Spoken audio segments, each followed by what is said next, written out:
Welcome, everybody, to Krystal, Kyle, and Friends. Today, we're going to be doing a deep dive on the Fed, which is a fascinating topic. It's the central bank in the U.S. It has way more impact over your life and my life and Americans' lives than a lot of people like to give it credit for. Yeah. And you've been snowed. I mean, that's the bottom line of what this guy's going to tell you. You've been snowed? Fleeced. I've never heard the term snowed before. Really? Yeah. Well, it's a thing. Did you just make it up? No, I didn't. It'd be sort of gangster if you made it up, though. Anyway, they have been hiding the truth from you, and they have been screwing you. You've been snickerdoodled. You've been lion-clawed. Most media doesn't bother to tell you about it. They think you're too dumb to understand, but we know better. And yeah. Chris Leonard does a wonderful job in his book, Lords of Easy Money, in explaining the history of the Fed, what they've done since the financial crash, how extraordinary it's been, and ultimately how it has fueled mass inequality and devastation for working-class people. For real, you have to get the book, Lords of Easy Money, because the Fed is shrouded in mystery. Did I make up the word shrouded, or are we just making up words today? Okay, it's a word? All right. We'll go with that. It's been shrouded in mystery. So some smart people I know say, hey, it's public. Some people say it's private. Some people say it's a mix of public and private. What the hell is it really? They drove the train in 2008, and they were the ones who made a lot of the decisions about doing the bailouts and how much they're going to bail it out. And then eventually they did this thing called quantitative easing, which is just corporate bailouts. And so anyway, they're immensely powerful. They've had a tremendous impact on the economy. They're arguably put us in this horrendous current situation that we're in. So read the book. You're going to love the interview. Anyway, but before we get to that, let's talk a little bit about January 6th and what Joe Biden did. Look, I'm going to say it a little crassly, but it is what it is. So he walked out there and he put his nuts on the table. Okay. He's like, you see these? These are nuts. And I have them. And so He's so old. I don't want that. True. As if it'd be fine if he was young and he put his nuts on the table. Better. At least you got some young nuts. What can I say? Anyway, let's show the video of what he was saying to Trump on January 6th. He's not just a former president. He's a defeated former president. Defeated by a margin of over 7 million of your votes in a full and free and fair election. There is simply zero proof the election results were inaccurate. In fact, in every venue where evidence had to be produced, an oath to tell the truth had to be taken, the former president failed to make his case.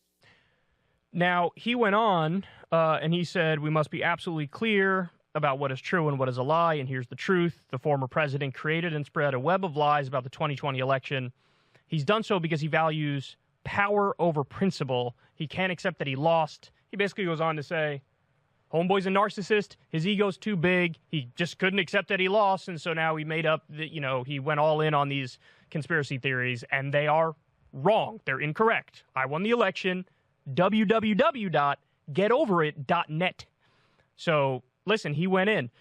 Before I continue here, what do you think of it? So, as you know, I was doing breaking points when he was giving the speech. So this is actually the first time I'm really, engaging a lot with it. And frankly, I didn't know he had this in him anymore. I mean, most of his appearances, they're kind of subdued. They're a little jumbled. He's not super on it, super energetic.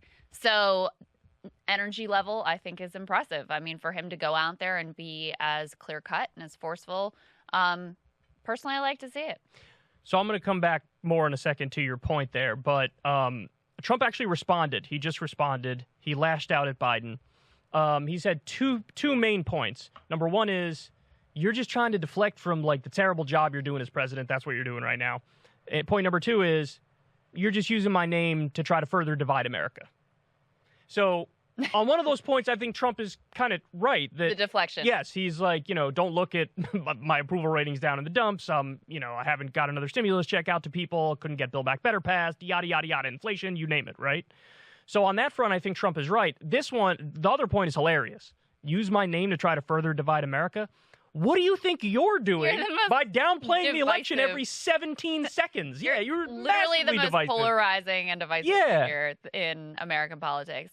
Yeah, I mean, so here's what I would say, bigger picture about Biden outside of I like the energy.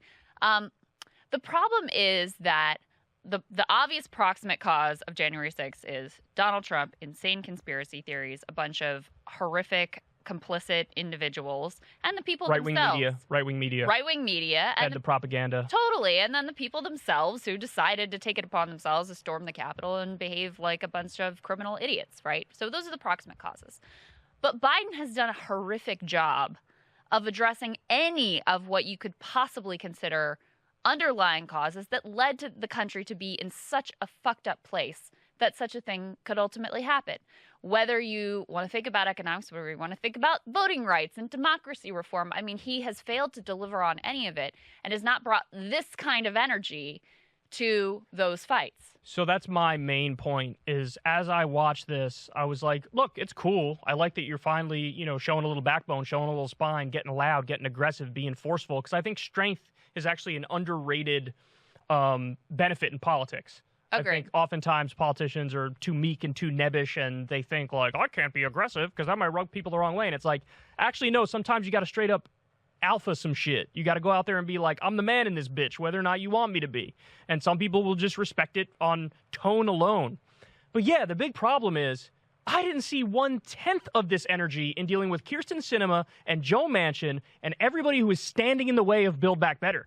I didn't see anything. In fact, I saw the opposite. I saw you talking to the media saying you and Joe Manchin are friends and you're slapping him on the back and calling him JoJo as he's going out there basically ripping your entire agenda to shreds. Kyrsten Sinema used to run ads when she was in Congress on, I want to lower drug prices. Then she takes over $1 million from pharma, and all of a sudden she flips on that. And you don't have anything to say about it. You didn't call a single press conference. You didn't call her out by name. You didn't call Joe Manchin out by name. You didn't say, hey, here's why they switched their position, because they're taking money from the corporations. I want to represent you, and they're blocking me from representing you. They're the problem. Go march on their offices. Go call their offices and tell them that this is unacceptable. Go knock on doors in Arizona and plan to get her out. And hell, I'll aid a primary challenge against her, because if she doesn't do the right thing, this is on her. Go join the other party if you're going to act like this. I didn't see any of that when it came to Build Back Better and Joe Manchin and Kyrsten Sinema. And that tells me everything. Because you care enough, Joe Biden, to go out there, show some backbone when it comes to the broad cultural disagreements of, like, Republicans bad, Trump bad, January 6th bad. I agree with all those things. It's also the lowest hanging fruit on the planet. Like, oh, no shit, storming the Capitol with, people breaking windows and shit is a bad thing. Wow. What are you actually going to fight for? And the answer is nothing. You're just going to fight for your cultural legacy and your virtue signaling as I'm a good Democratic president and they're the bad Republicans. And ultimately, when push came to shove, you didn't fight at all on the things that you needed to fight on, and that's criminal. Well, here's another example, and I think yours are really good. And remember when Bernie was running for president, people would say, well, how are you going to get someone like Joe Manchin to go along? He said, I'm going to go to West Virginia. Right. I'm going to do the rally. I'm going to make it uncomfortable for him. Give a speech like this. That's it. Does it work or not? I mean, we could debate all day long about whether there were tactics that could have worked, but you didn't even try. Right. Okay? So there's that. But even putting that aside, right now, and we're going to talk to Chris Leonard some about inflation, one of the key drivers of inflation, which is really hurting working class people and and reversing all of the wage gains that they've experienced, is corporate greed. Plain and simple. Corporate profiteering. 60%, according to Matt Stoller, of the rise in inflation is due to corporations using inflation as an excuse, large multinationals, to further jack up their prices. Use this energy to go after them. Put them on blast. And you know what? Under FDR, just the fact of him aggressively going after companies was enough to, in certain cases, for them to pull back the price gouging because they were being publicly shamed about it. And that ultimately is the only check when you have monopolies of corporations, jacking up their prices. And so there's another perfect example where bring this energy to call them out. He released his meat packing. Well, I'm going to go $1 billion initiative. $1 billion. I'm going to help. But that's a long-term thing. It's also I talked to some of the advocates in the field. Totally ineffective. If anything, it'll only make things worse because you'll prop up a little bit these small meatpacking plants. They'll fail because you haven't dealt with the structural issues, and then the big guys will just buy them up too. So you've just further consolidated the industry is what you may have done. But even putting aside the specifics of the policy, there was none of this kind of energy when it came to dealing with what voters tell pollsters is their number one issue right now, which is the economy and inflation. So it's very easy. I think this speech will put a little bit more pep in the step of the Democratic base. What else will it do? Nothing. Because ultimately, as you're pointing out, it's easy to have this take. It doesn't challenge any of, the people who put you in power, who funded your campaigns. It doesn't challenge Wall Street. It doesn't challenge any of these forces. It just aligns you with your, partisan team, which you were already well aligned with. Ultimately, what are you doing? I just covered a story the other day. New polls came out on Biden. He's doing terrible. He's at a record high disapproval in a certain poll, and it went through the numbers. He's even underwater now when it comes to dealing with the pandemic. It was a strong suit of his previously. Now he's underwater with that too. And so people are looking at you and going, what are you doing? Like, what are you actually doing? What are you doing to try to improve lives? When he had his highest approval rating, what happened? He cut a stimulus check for everybody. Yeah. The swagger he had when he pulled out of Afghanistan and the media was berating him to go back in, and then he called a press conference and was like, no, I'm not going to do that. Hey, like them apples. You haven't done anything in months, and people see that, and so now you want to go out there and show that you're capable of fighting and talking and being aggressive. It worse. It does make it worse. Because it's like, so you could have done something all along. Everybody's got this picture of Joe Biden in their mind, and it was for understandable reasons, that he's half a zombie, and he's laying in the Oval Office bed in his pajamas, and he's watching reruns of, like, Murder, She Wrote or something while eating ice cream. And everybody thought that 'cause it's understandable. Look at him. But he comes out now, and you're like, oh, so when they give you some Addy, you go out there and you could sort of run shit, but you haven't been doing it. And so now the empty virtue signaling is the thing that annoys me, because it's like, what hinges on this? Absolutely nothing hinges on this.